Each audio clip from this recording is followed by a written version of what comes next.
말씀은 시편 71편인데요. 71편 전체는 읽지 않고 24절까지인데 1절에서 9절까지만 읽고 내용은 전체적으로 다루도록 하겠습니다. 우리 함께 같이 71편 1절에서 9절까지 함께 읽겠습니다.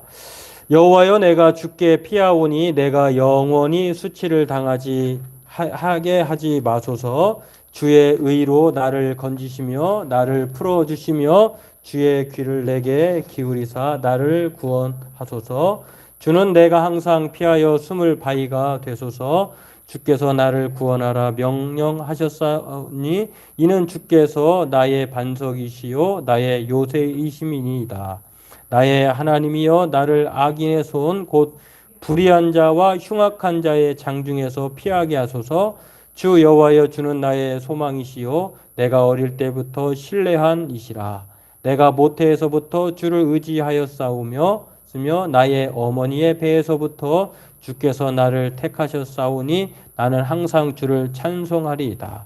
나는 무리에게 이상한 징조같이 되었사오나 주는 나의 견고한 피난처시오니 주를 찬송함과 주께 영광 돌림이 종일토록 내 입에 가득하리이다. 늙을 때에 나를 버리지 마시며 내 힘이 쇠약할 때에 나를 떠나지 마소서. 아멘. 오늘 본문은 71편의 내용인데요. 제목을 견고한 피난처이신 하나님이라고 하는 제목을 붙여봤습니다. 네. 오늘 이 본문은 이 시인이 구원을 바라는 기도예요. 오늘 내용을 보면 하나님께 긴급한 상황에 처해 있으니 하나님 속히 도와주옵소서. 지난주 70편 말씀하고도 비슷한데요. 그 정도로 이 시인이 뭔가 우리가 알 수 없는 긴급한 상황이 있다는 것입니다. 그리고 자신의 힘으로 또 자신을 도와줄 그런 피난처, 의지할 대상이 없기 때문에 하나님께 이렇게 간절히 간청하고 있는 것을 볼 수가 있습니다. 구원을 바라는 기도인데 이 특별히 오늘 인상적인 것은 어렸을 때부터 하나님을 의지했다, 모태로부터 하나님을 믿었다라고 하는 것을 보면서 모태신앙이 이렇게 믿음을 끝까지 유지하고 또 하나님을 떠나지 않고 그렇게 신앙생활을 하기는 쉽지 않죠. 그런데 오늘 시인은 모태신앙을 위한, 어떻게 보면은 모태신앙인들이요, 어머니 태로부터 하나님을 예배하고 하나님을 경외하기를 시작했던 사람들에게 용기를 북돋는 말씀인 것도 같아요. 다 그런 건 아니지만 모태신앙인들이요, 모태하지 말고 못한다 하지 말고 할 수 있다. 우리도 이렇게 시인처럼 그런 삶을 살 수 있다. 내가 그런 것처럼 당신도 좀 그렇게 했으면 좋겠다. 라고 하는 메시지를 마치 주는 것 같아요. 여하튼 오늘 이 시인이 늙을 때까지도 늙고 쇠하고 또 연약하여도 하나님께 버리지 말아달라고 그렇게 기도하는, 뭐 지금 그런 상황은 아닌 것 같아요. 물론 어린 나이도 아니고 이미 이제 쇠하여서 기력이 다하여서 돌아갈 날이 얼마 남지 않은 그런 처지에 있는 분도 아닌데 그런 소망이 있다는 것이죠. 이렇게 하나님 앞에 긴급하게 구원을 청하면서 하나님께 간청하고 있는데요. 이 끝까지 그럼에도 소망을 품고 하나님을 의지하면서 찬송하겠다고 하는 이 마지막 24절의 고백을 보면 참 그런 내가 주를 찬양할 때에 나의 입술이 기뻐 외치며 주께서 뭐 이렇게 얘기하는데요. 끝까지 하나님 앞에 의지하겠다라고 하는 이 고백이 우리에게 도전을 줍니다. 오늘 본문을 통해서 우리는 이 시인이 찾는 하나님에 대해서 이 시인이 하나님을 어떻게 생각하고 있는가, 오늘 이것을 한 번 더 우리가 말씀을 통해서 알 수가 있고요.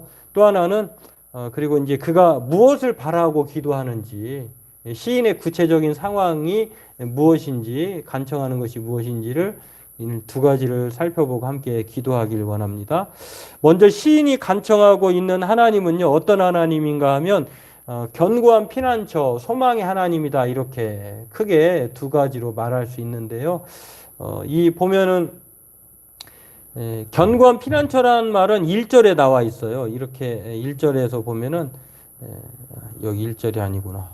1절을 보면은 여호와여 내가 주께 피하오니 내가 영원히 수치를 당하게 하지 마소서라고 말하면서 주께 피한다라고 하는 말이 이렇게 나옵니다. 그런 상황에서 시인이 하나님 앞에 견고한 피난처로 고백하는 것을 볼 수 있는데 3절에도 그렇게 말씀을 하고 있습니다. 보면은 내가 항상 피하여 숨을 바위가 되게 하소서 주께서 나를 구원하라 명령하셨으니 이는 주께서 나의 반석이요 나의 요새 시민이다 라고 하는 말을 통해서 이 시인이 하나님을 견고한 피난처로 생각하는 것을 알 수가 있는데 이 말에서 이 피난처의 다른 말을 오늘 이 3절에서는 뭐라고 얘기하냐면요. 반석이다 요새다. 우리가 생각할 때 우리는 안전한 곳을 예전에 우리 시대로 말하면 우리가 어렸을 때 우리 어른들 조상들을 보면은 그 당시에 무슨 뭐 기술이 뭐 화려했겠습니까? 뭐 또 여러 가지 재료들이 완벽했겠습니까? 그런 것을 통해서 견고한 성이라고 하면은 뭐 이렇게 지형지물을 이용한 거겠죠. 그래서 바위나 뭐 굴이나 이런 곳을 이용해서 이렇게 표현할 텐데 그렇게 말하는 것입니다. 이스라엘 지형이 바로 그러한 뭐 산악지대 이런 곳들이 또 요새로 또 반석으로 이렇게 표현하는 것을 보면 하나님께서 이 시편 기자가 볼 때는 하나님을 그렇게 견고한 피난처로 생각하고 있는 것을 알 수가 있습니다. 그러면서 오늘 하나님은 가장 견고한 피난처다 이렇게 말씀을 하고 있고 이것은 하나님만이 반석이다, 요새다, 그리고 그 피난처다라고 하는 것은 우리의 몸을 숨기는 것이잖아요. 몸을 보호하기 위해서. 그런 것처럼 이 견고한 하나님이다, 피난처 되신 하나님이다 이렇게 말하는 것은 시인이 자신의 육체를, 몸을 피할 곳을 하나님으로 설정하는 것을 알 수가 있습니다. 또한 시인은 여기서 그치지 않고요. 5절에서 이렇게 말을 합니다. 주 여호와여 주는 나의 소망이시오 내가 어릴 때부터 신뢰한 이시라 이렇게 말하는데요.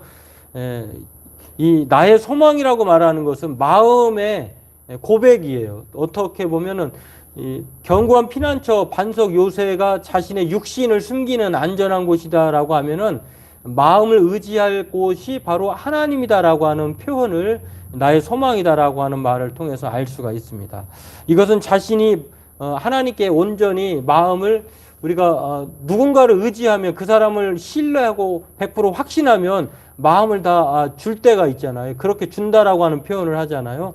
그런 것처럼 자신의 마음을 하나님께 둔다고 하는 것은 바로 자신의 소망이 오직 하나님이다라고 하는 것을 말하고 있는 것입니다. 이렇게 자신의 하나님을 견고한 피난처, 그 다음에 소망, 그리고 마음을 두는 것이다라고 하는 것을 이렇게 표현하는 것은 견고한 피난처, 그리고 하나님이 자신의 소망이다라고 하는 것은 자신의 육신과 마음을, 다시 말해서 또 몸과 영혼을 하나님께 온전히 맡길 수 있다라고 하는 그러한 하나님으로 그가 말하는 것을 알 수가 있습니다. 즉 하나님께서 자신을 온전히 우리의 어떤 사람은 마음은 육신은 고쳐주지만 마음은 치료해주지 못하는 분도 있잖아요. 반대로 영혼은 마음은 치료하는데 육신의 또 그런 것들은 또 다 완전히 맡아주지는 못하는 그런 상황인데 하나님은 온전히 우리의 몸과 마음 그리고 우리의 육신과 영혼을 하나님께서 돌보시고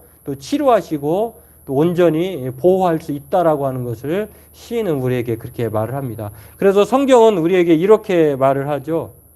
너희는 여호와의 선하심을 맛보아 알지어다. 그에게 피하는 자는 복이 있다.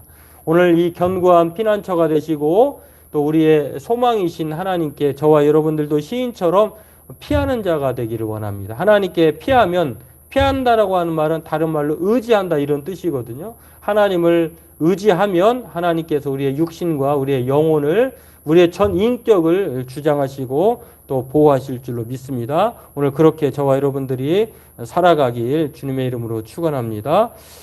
두 번째로 우리가 살펴볼 수 있는 것은요.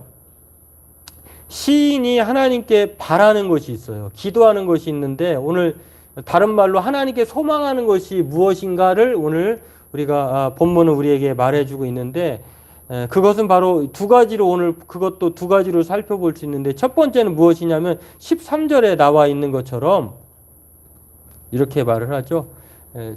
13절이 잠깐만요.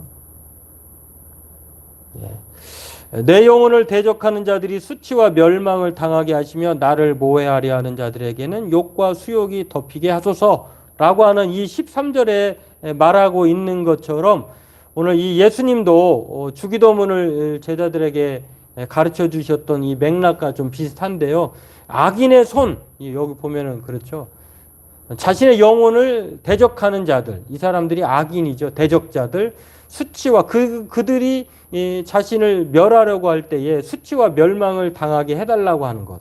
그리고 자신을 모해하려는 자들에게는 욕과 수욕이 덮이게 하소서라고 하는 말을 통해서 알 수 있듯이 오늘 이 시인이 하나님 앞에 바라는 것은 무엇이냐면 악인, 자신을 대적하는 사람의 손, 곧 불의한 자와 흉악한 자의 그런 계획, 또한 모함, 또 그 모든 여러 가지 일들로부터 구원해 달라고 하는 것입니다. 한마디로 건져 달라고 하는 것, 풀어 달라고 하는 것을 2절, 4절에서도 알 수가 있습니다. 오늘 저와 여러분들도 그 하나님께 이 시인이 간구하는 것처럼 하나님께 건져 달라고, 풀어 달라고, 그리고 악인의 손에서 불의한 자와 악한 자의 장중에서 참 우리의 생각으로는 도저히 우리가 잘못한 것 같지 않고 이해할 수 없는 상황에서 우리는 해석이 그렇다고 하니까 주장한다고 하니까 우리도 모르는 사이에 억울하게 그 괴로움을 당할 때가 있잖아요. 그러나 하나님은 그런 억울함을 그리고 또 우리의 연약함을 다 돌보시고 아신다라고 하는 것. 그렇기 때문에 오늘 시인이 하나님께 맡기는 것을 보면서 오늘 저와 여러분들도 우리의 삶의 현장에 있어서 좀 안 좋은 일 또 억울한 일 있다고 하면은 오늘 시인처럼 하나님 앞에 이 흉악한 자의 장중에서 구원해 달라고, 건져 달라고, 풀어 달라고, 오히려 그들이 수치와 멸망을 당하게 해달라고 그렇게 기도하는 저와 여러분 되기를 원합니다. 예수님도 주기도문을 제자들에게 가르쳐 주시면서 이렇게 기도하라고 했지. 너희는 이렇게 기도하라. 하늘에 계신 우리 아버지여, 이름이 거룩히 여김을 나라가 임하시옵시며 이름이 거룩히 여김을 받으시오며 이렇게 쭉 기도하시면서 또 하나 제자들에게 기도할 것을 무엇을 기도하게 하냐면 우리를 시험에 들게 하지 마옵시고 다만 악에서 구하옵소서라고 그렇게 기도하라고 말을 했어요. 그러니까 우리가 살고 있는 세상은 시험도 있고 악도 존재한다는 거예요.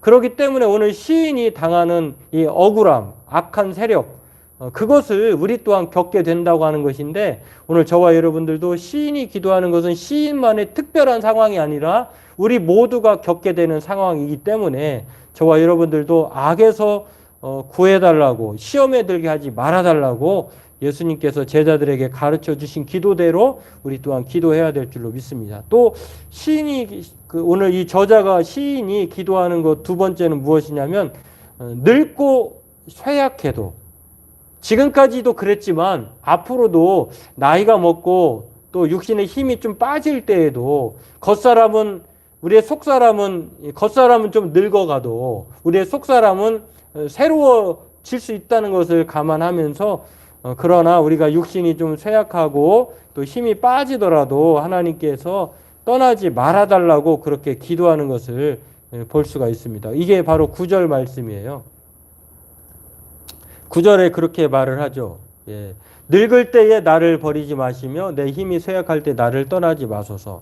하나님께서 늘 지금까지 이렇게 살펴주셨지만 그러나 하나님께 자신의 그 늙을 때에 자신의 수명이 다할 때에 정말로 이 주변에 사람이 다 자신을 도와줄 사람이 없고 또 자신의 권세가 또 약해지고 또 여러 가지 상황이 예전 전성기 때만큼은 아닐 때가 온다 하더라도 하나님께 자신을 버리지 말아달라고 떠나지 말아달라고 그렇게 기도하는 것을 알 수가 있습니다. 오늘 저와 여러분들도 그렇게 기도하기를 원합니다. 하나님은 영원히 우리를 돌보시는 하나님이세요. 우리가 죄 가운데 있을지라도, 우리가 죄를 범하였을지라도, 마치 이런 상황이라고 알 수가 있는데요. 예.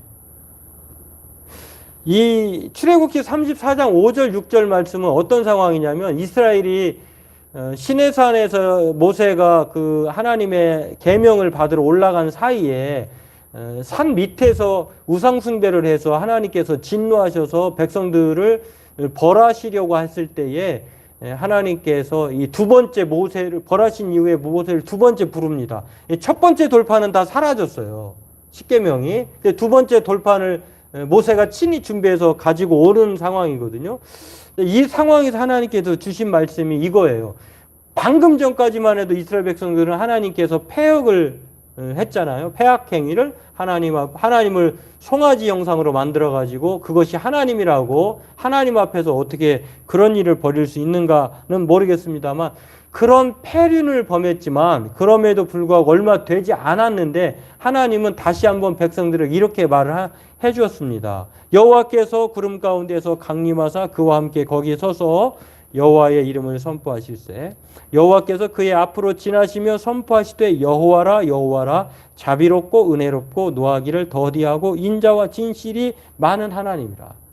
참 이게 우리 같으면은 상상도 할 수 없는 고백이잖아요. 근데 하나님은 이렇게 범죄한 백성이라도 하나님 앞에서 자신을 조롱하고 하나님을 정말 이 적극적으로 부인한 하나님의 사람이라 할지라도, 그런 죄를 범한 사람이라 할지라도 이렇게 말씀해 주고 있다는 거예요.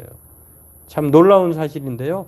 이것을 기억하면서 오늘 저와 여러분들도 하나님은 우리의 영원하신 하나님이시다. 하나님은 늙을 때뿐만 아니라 그리스도 예수의 날까지, 천국 갈 때까지 우리를 떠나지 않는다 라고 하는 것을 기억하면서 오늘 저와 여러분들은 한시도 외면하지 않고 떠나지 않는 하나님을 우리가 신뢰하고 오늘 이 시인처럼 끝까지 하나님께 기도하는 저와 여러분 되기를 원합니다.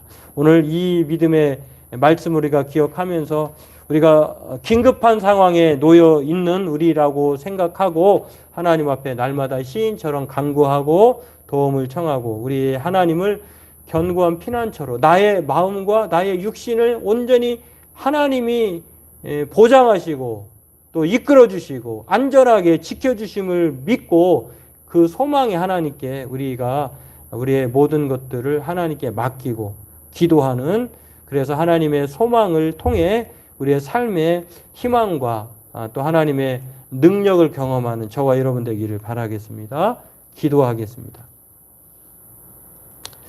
하나님 아버지, 오늘 우리에게 주신 말씀을 통해 우리가